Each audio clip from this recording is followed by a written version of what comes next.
সকলো প্ৰাণীৰ শৰীৰত স্থিত প্ৰাণ আমাৰ পৰাই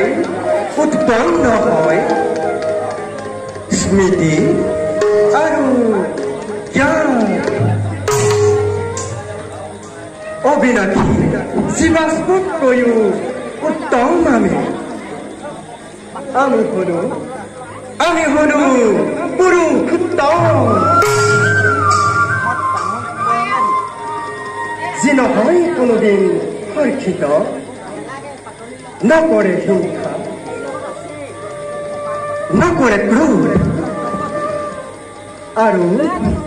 আমাকে চিত্ত অৰ্পণ কৰিব বিচৰা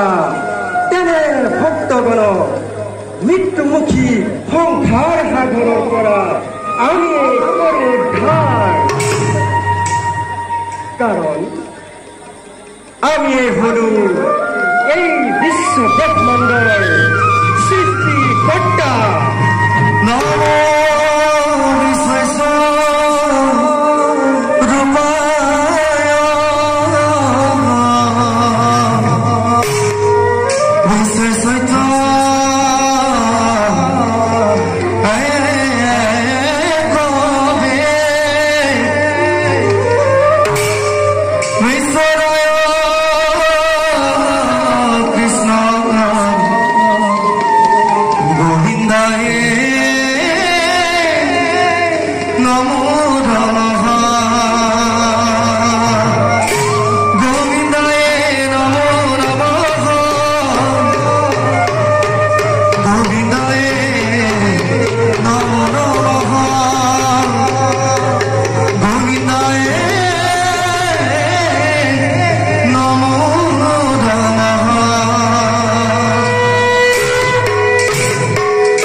যাওঁ এতিয়া মই